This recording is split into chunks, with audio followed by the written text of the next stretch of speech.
What I'm going to speak about today is more or less a reconstruction of the most ancient period of music. Since there is no remnants, any manuscripts, and we never had any pneumatic notation manuscripts in our parts, I'll have to reconstruct, or at least attempt to reconstruct the music according to its connection with the liturgy. The problem is, however, that there are not very big remnants about liturgy either. So then we must come to further step and to start look at the archives in the most ancient documents of legal, diplomatic, and similar kind of things. In order to begin, I have to explain from the beginning why I am starting like this. Eparhia of Mukachevo. Eparhia of Mukachevo is not maybe the most ancient, but it didn't raise in the empty field. Slavs above Danube were became Christians in 8th, 9th centuries, and the tradition, Christian tradition, was, today we would say, bi-ritual. It was both Latin and Constantinopolitan.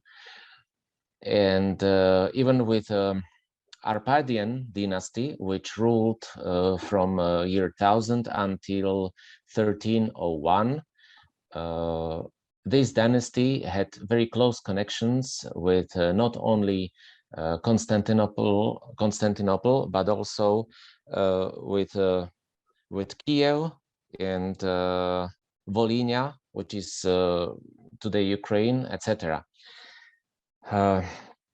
Then for beginning of 14th century, the situation which was most likely, how to say, majority was Byzantine, started to turn towards Latin West. And it was also due to the fact that Arpadian dynasty died out and new ruling house of Anjous had close connections with the West. And this is the moment when we start speaking in Slovakia today about colonization on the Wallachian law. And it is generally believed that the first settlers came from today Romania, from Wallachia, but not only. In fact, I must say that the most typical Slovak food is based on very traditional Romanian cheese. So there are still very close connections, but at that time, when so-called, I will speak about so-called Wallachians, because I will explain why. So-called Wallachians, when they arrived, they started to intermingle with the people living in old Hungarian kingdom of then, and they became assimilated with the local population. They didn't speak Romanian anymore. They started to speak Slavonic in whatever version it existed at the time. And their colonization was so important at the time that they were not anymore identified with the nation. Word Wallachian didn't mean a nation anymore, but it started to mean a pastor or shepherd, actually, because Wallachians inhabited especially mountains, and they were shepherds usually. With the reconstruction of the most ancient Byzantine music, we have to speak about apophatic way, not to say what it was, but actually what it was not. And of course, it's closely connected to Byzantine tradition, which existed in Old Hungarian Kingdom at the time. And until recently, we could only say what this tradition is not like. We knew it was not like a Russian. We knew it was not like a Bulgarian, not like a Serbian, not like a Ukrainian. but nobody was able to say what is it like. And recently there was excellent dissertation written by a Hungarian scholar András Dobos, who did a thick volume on Byzantine liturgy, according to all documents he found, mostly in Budapest and surroundings. And from some years ago, now we can speak about the tradition, how it was like. Now let's come back to the music. I must speak about this Wallachian colonization, which started actually after Mongol invasions, which took place in 1241 in the Hungarian kingdom. And it was so devastating that it practically emptied the territories. Of course, landlords tried to inhabit this these parts because they were lacking income. So then they invited shepherds from parts abroad, and it was first Wallachians who actually arrived, and they gave the name to this colonization and even to the legislation, which is called Wallachian law. They started to arrive in 13th century, and we find a few documents that actually speak about. We see in after 1250, we see that Wallachian law was actually adapted pre-existing German law, but it was adapted to particular situation of shepherds who were coming and inhabiting mountains. One of the first bishops who noticed many Wallachians to come was Bishop Bruno from Olomouc today in Czech Republic, who in 1273 informed Pope Gregory that arrival of Eastern Wallachians who settle in Hungarian kingdom can spread, I will quote now, sects separated from Rome. At that time, there was no official title for other rites. Even those who survived from Great Moravian time were called either pagans or Bulgarian sect or something like this. So this was why he also called Wallachians a sect separated from Rome, because they were not aware of any other church existing at the time. Now we see new villages appearing, settled with Wallachians, and this was the first wave. The second wave came after 1347, where huge plague of bubonic plague again emptied the territories, and we see another immigration coming to that parts. Immigration was so big that there was a created Hungarian Wallachian metropoly by Constantinopolitan Patriarch Callistos I, and it became the most senior ecclesiastical office subjected to Constantinople, which covered that territory, which was also called Wallachia, but not in political sense, but more in the sense of inhabitants that were living there. Then we see also we see letter of Queen Elizabeth, who speaks about a lot of Wallachians coming to her territory, and also it seems that the jurisdiction that Patriarch of Constantinople applied within the old Hungarian kingdom was really true, as we see from a few documents, for example, from 1370, which he interfered in some problems there. Then we have monasteries, which at the beginning were settled by Romanian monks. For example, 1391, Thomas of Constantinopolitan Patriarch Anthony IV was sent on the request of Romanian Princess Balița and Drac, granting the staropigial rights to the monastery in Hruševo, which today is in these parts. And he gave its hegumenos Pachomios jurisdiction over all the faithful living in the monastery territory, which was about 34 parishes at the time. This monastery went later under the jurisdiction of Serbian Metropolitan, but then it was monastery of Mukacevo, which is next to it, who regain the jurisdiction over the monastery of Hruševo. It might seem quite confusing, and believe me, it really is, because we don't have many documents that exist from that time. Now, in what is today Central Slovakia, we see a very big settlement of Wallachians.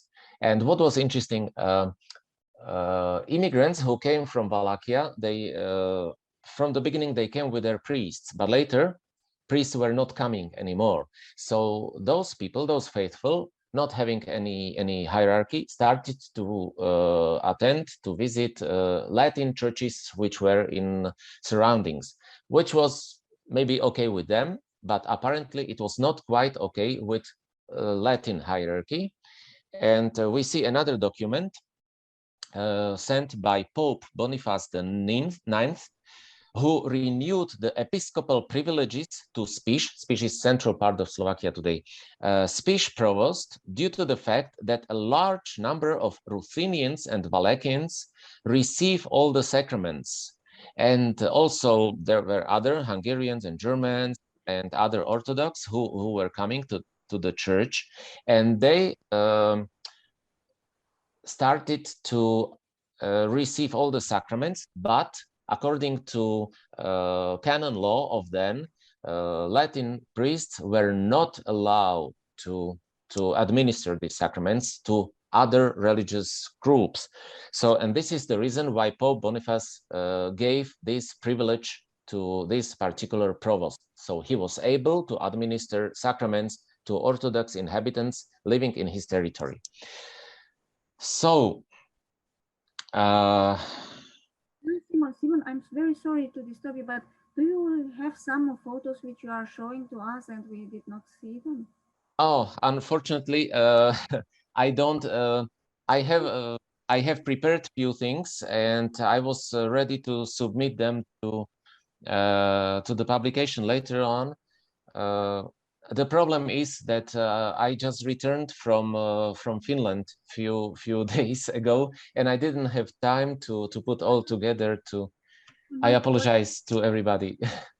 For interrupting you, but I thought that maybe you point out to some of the photos and we do not see them. Sorry, this was my concern. No.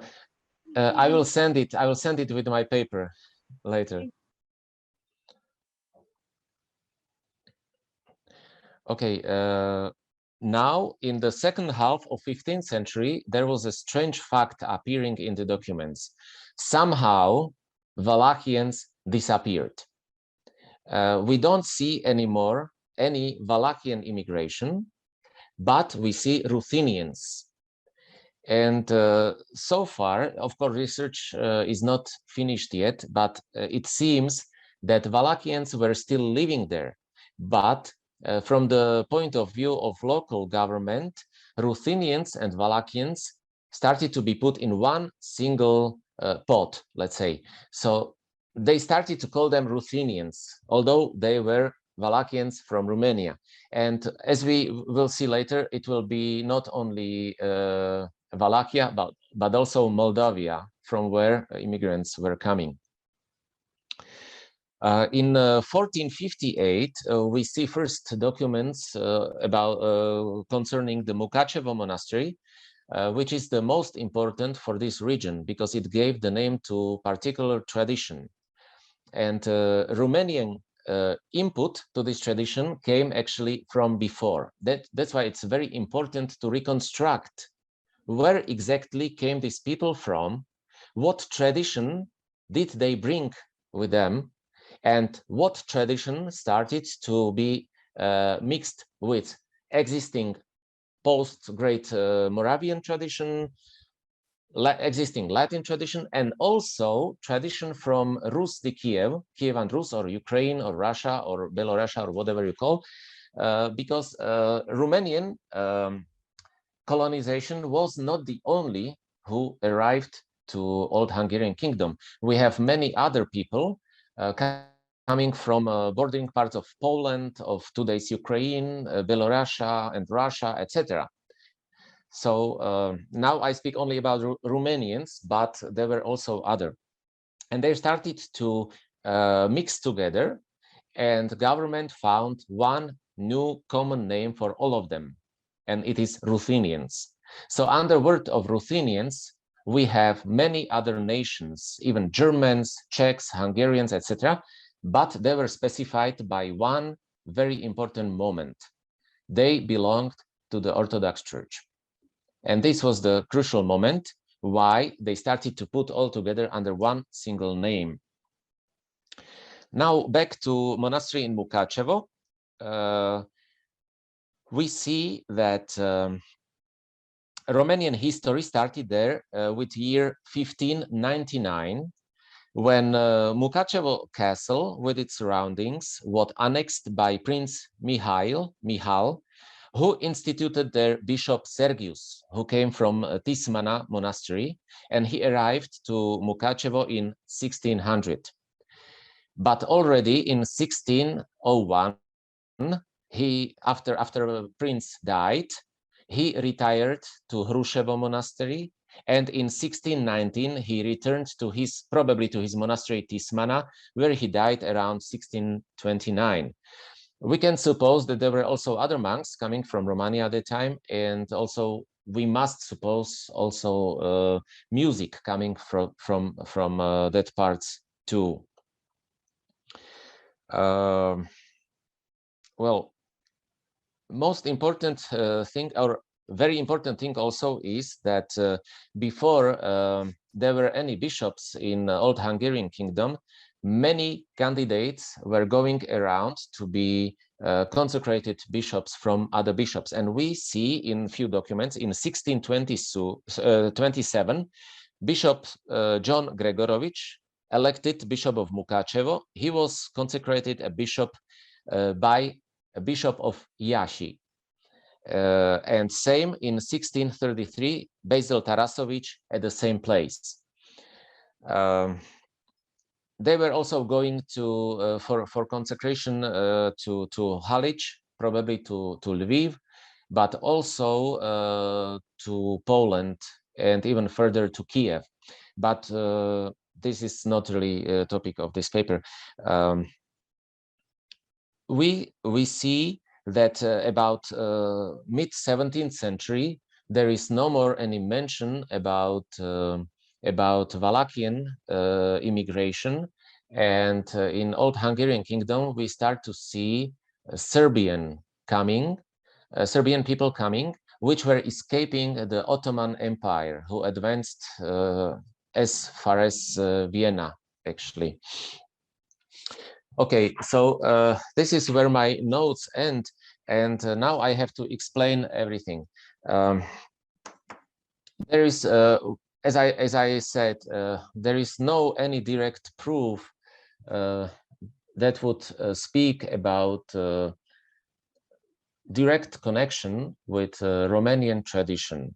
But from the documents we learn that Romanian tradition played a very important role, especially in the very initial time of Hungarian Kingdom, especially after Mongol invasion. Romanian culture did not influence only liturgical and musical culture, but in many other cultural aspects too, as I already mentioned, the food, for example, but also when one looks at folklore costumes, can find many common features between Slovak folklore and Romanian folklore. I was recently visiting a folklore festival where also Romanian groups were presenting, and many melodical patterns were very similar. Of course, this is already something else. Now, in musical book, the most ancient collection of chants which are used in Eparhia in Mukachevo, we find a very big collection of so far not identified chants. Sorry, we can identify few chants from Monastery of Pochayev today in Ukraine, some of Halich, Lviv. We found chants from Greece, and there are many other which are similar to some Romanian chants, but it needs to be research in a more deep basis. So what I wanted to do with this, my paper, this is actually a start of investigation in this. The most important is to set on a very solid basis the presence of Romanian culture in nowadays Slovakia, or let's say Mukachevo Eparchy or Old Hungarian Kingdom. After we have this, we can start going back that people who came from, let's say, Wallachia, but we see also Tismana monastery, we see also other monasteries, to research what tradition or what particular chants could be brought along, and if they somehow remained, and if they are still forming part of tradition which is now called Ruthenian or Mukachevo or whatever. I promise my paper will be less confusing, and I thank you very much for your attention and especially for your patience. Thank you very much. Thank you so much, dear Simon, for this wonderful presentation. I think it's a very important beginning, and I think that we are very happy to have here together with us some specialists for Slavonic chant, which maybe will be very pleased to collaborate with you and maybe to help to disentangle this, because now when you said that there were some pieces, also Greek ones, and then Slavonic and from Kiev and so on, all this sounded very familiar to our ears after the presentation of Evgenia. So maybe it would be worthwhile to see the repertoire one by one piece, and to see whether it occurs also maybe in Belarusian, Ukrainian manuscripts, and then the anthologies of Putna Monastery. This would be great. Well, yes. I thank you so much for this very important contribution, because I think that this is, then we have the best chances I mean, really to understand what happens in the region. If we have inputs from all those traditions and all those minorities and people settling around the Carpathian Mountains and Trans-Carpathians and so on, then I think we will have a much more clearer icon of it. Yes. Yeah, so thank you so much. Is there any question for Mr. Simon Marincak, please?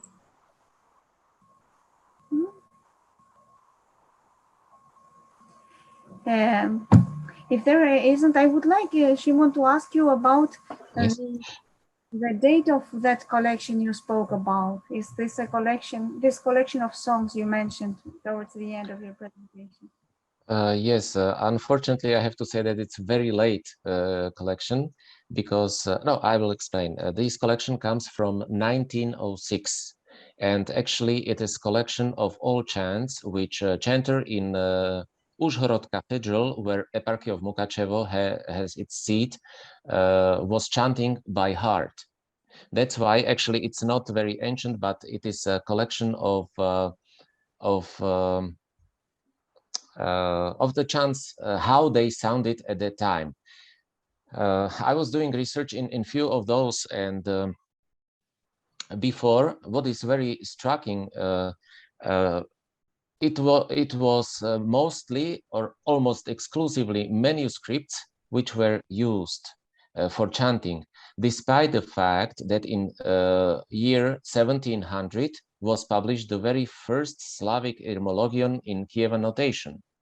And in 1709 was republished another one, and they were, you could find them in the Eparhia of Mukachevo, but nobody was singing from them.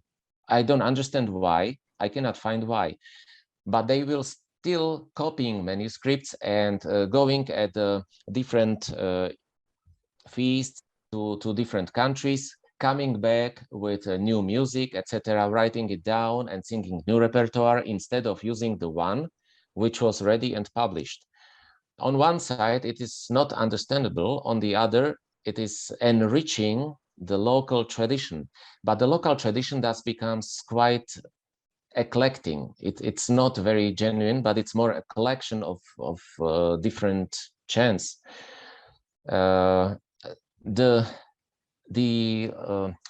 for example, as for troparia, Sunday troparia, which are sung at the liturgy, I found that this is actually coming from Počajev monastery, and I was able to track it to as late as the beginning of 18th century, not further, unfortunately. Then I found tone 5 of Greek chant. We use it for chant Isaiah Likui. This is also very interesting. Why? And it is probably the only one which we have. Majority of chants apparently seems to be Ukrainian, but we have also so-called Bulgarian chant. Well, it's not Bulgarian chant in a sense of nation, but it is written like Bolhar or Bulgar. And for example, Christian Hanik pointed out that chants depicted as a Bulgarian, they are actually Moldovan chants. I don't know if this was true. I didn't double check, but this is also another interesting possibility that I found in those documents which I have searched, that there were many names given like Bulgar, but they meant actually Romanians. So this is very strange how it appears. It appears in official documents, and if Hanik was right, and the Bulgarian chant would really have some connection with Moldovan chant, this would be maybe another puzzle stick to put on entire picture of development of this tradition. Yes, maybe they were called like that because of the language, because it was the Slavonic of the Medio-Bulgarian redaction, and so it's easily to explain because of the language of the yes. But I'm really very angered to see how this repertoire you mentioned, since it was written down from a singer who sang by heart, old tradition.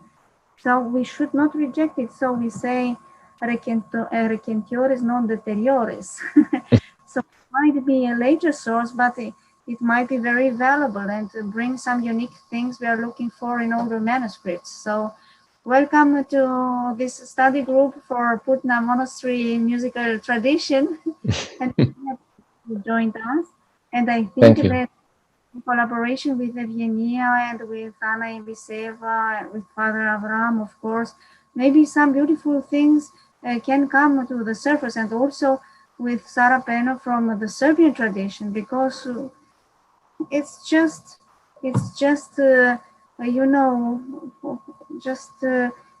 cultures which go over the borders, which we have today. Yes.